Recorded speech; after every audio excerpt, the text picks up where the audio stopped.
लगता है कि महिलाओं को अवेयर करने की कितनी ज़्यादा ज़रूरत है, क्योंकि ज़्यादा केसेस देखे जाते हैं, डोमेस्टिक वायलेशन के जो केसेस ज़्यादा आते हैं और कहीं न कहीं महिला आज भी अपने आप को ज़्यादा एजुकेट नहीं कर पाई। जी, बिल्कुल ये बहुत ज़्यादा इम्पोर्टेंट है समझना कि हम जितना समझ रहे हैं कि जितनी अवेयरनेस हो रही है, उतनी हो नहीं पा रही है। This is a reality. But ऐसा भी नहीं है कि गवर्नमेंट इनिशिएटिव नहीं ले रही है, गवर्नमेंट बहुत इनिशिएटिव ले रही है। गवर्नमेंट के बहुत सारे पोर्टल्स हैं, बहुत सारे अच्छे पॉडकास्ट चलते हैं, बहुत इन्फॉर्मेटिव जो प्लेटफॉर्म्स है वो बरकरार हैं और वो चल भी रहे हैं। बट द प्रॉब्लम इज़ कि कहीं न कहीं जो महिलाएं हैं, और महिलाएं क्या इन जनरल ऑडियंस हम सब उसमें आ सकते हैं, वो उन प्लेटफॉर्म्स को फॉलो नहीं कर रही। एक ही बहुत बड़ा रीज़न है। हम लोग प्राइवेट प्लेटफॉर्म्स को, जैसे पॉडकास्ट हो गए और कोई ऐसे इन्फॉर्मेशन सेंटर्स हैं, उनको ज़रूर हम फॉलो कर लेते हैं। बट एक्चुअली में गवर्नमेंट कौन कौन सी स्कीम्स निकाल रही है, कौन कौन से वेलफेयर इनिशिएटिव्स हैं महिलाओं के लिए, वो निकाल बेनिफिट्स कितने बेनिफिट्स हैं, उसकी जानकारी उनको मिल नहीं रही। क्योंकि एक तो हमारी भी कुछ हद तक गलती है कि हम उन प्लेटफॉर्म्स को फॉलो नहीं कर रहे हैं, हम स्कीम्स की जानकारी नहीं लेते। हम कहीं ना कहीं एक नेगेटिव माइंडसेट में इतने ज़्यादा है कि हम समझते हैं कि जी गवर्नमेंट तो कुछ करती ही नहीं है। एक बहुत एक ब्लांट स्टेटमेंट हम दे देते हैं, बट ऐसी बात नहीं है। गवर्नमेंट बहुत सारी स्कीम्स निकालती हैं। आज मैंने आपको कुछ बताई हैं, कुछ हमारे सर जो हैं उन्होंने बताई कितनी स्कीम्स हैं, लेकिन उसकी जानकारी नहीं है। तो हम सबको एफर्ट करना है। ये जो इनिशिएटिव, आज जिस इनिशिएटिव में मैं यहाँ पहुंची हूँ यूनिवर्सिटी की तरफ से, जम्मू यूनिवर्सिटी ने जो किया है, ऐसे इनिशिएटिव्स होने चाहिए। स्टूडेंट्स को इन्वॉल्व करना ज़रूरी है ताकि वो जगह जगह जाकर लीगल अवेयरनेस कर सके। दूसरा एक बहुत इंपॉर्टेंट एस्पेक्ट ये भी है कि हम शहर में कुछ हद तक जब फोन्स हाथ में तो आ भी गए हैं, तो उसमें कुछ हद तक इंफॉर्मेशन पहुंच भी रहे लोगों की, वो भी तब जब कुछ लोग उस इन्फॉर्मेशन को कंज्यूम करना चाहेंगे। लेकिन गाँव में आज भी बहुत लोगों के पास आईफोन्स नहीं है, एंड्रॉइड फोन्स नहीं है, उनके पास छोटे बटन वाले फोन्स हैं, तो बहुत डिफिकल्टी है उन तक उनकी। आपसे ये भी जानना चाहूँगा कि पेरेंट्स का कितना रोल बन जाता है इसमें, क्योंकि कहा जाता है कि बच्चे का जो फर्स्ट टीचर होते हैं उसके पेरेंट्स होते हैं।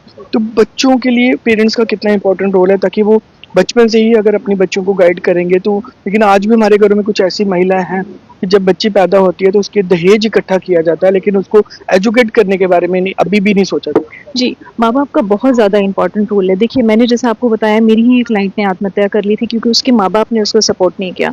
हम उस समाज में रहते हैं जहाँ पे माँ बाप आज भी ऐसा सोचते हैं कि भाई अगर लड़की थोड़ा सा पढ़ लिख गई है 12वीं के बाद या ग्रेजुएशन कर रही है, अगर उसके लिए कोई अच्छा सा रिश्ता आ जाता है तो हम कहते हैं कि जी उसकी शादी करा देते हैं, रिश्ता हाथ से निकल जाएगा। माँ बाप ये नहीं सोच रहे हैं कि अगर कल को ससुराल में उसके साथ कोई दिक्कत हो जाती है, कोई परेशानी हो जाती है, और आप उसको शादी के बाद उतने अच्छे से सपोर्ट नहीं कर पाते हो, क्योंकि ज़रूरी नहीं है कि माँ बाप परवाह नहीं करते। कभी कभार माँ बाप उस मजबूरी, उस स्थिति में भी नहीं होते। जैसे फादर है, रिटायर्ड हो गए हैं या प्राइवेट जॉब करते थे, अब रिटायर हो गए हैं, अब उनके पास जॉब नहीं है, तो वो उतना फाइनेंशियल असिस्टेंस जैसे बेटी को पहले कर सकते थे उतना नहीं कर सकते हैं। तो माँ बाप ये चीज़ भूल जाते हैं कि अगर हम बेटी को पढ़ाएंगे नहीं, उसको आत्मनिर्भर सेल्फ रिलायंट नहीं बनाएंगे, तो वो अपना ख्याल नहीं रख पाएगी। तो जैसे मैंने कहा कि भाई जब आप बेटियों की शादी करा देते हैं एक्साइटमेंट में कि अच्छा रिश्ता आया, हमें शादी कर देनी चाहिए, तो वहाँ जब ससुराल में उसके साथ कोई दिक्कत हो जाती है ना, और फिर माँ बाप उसे सपोर्ट नहीं करते हैं या करना नहीं चाहते हैं, तब वो लड़की दरबदर हो जाती है। तो उसी लिए ये सारी स्कीम्स बनाई तो गई हैं, बट अच्छी बात है, स्कीम्स का होना ठीक है, लेकिन एज जैसा आपने कहा कि पेरेंट्स की पहली रिस्पॉन्सिबिलिटी है।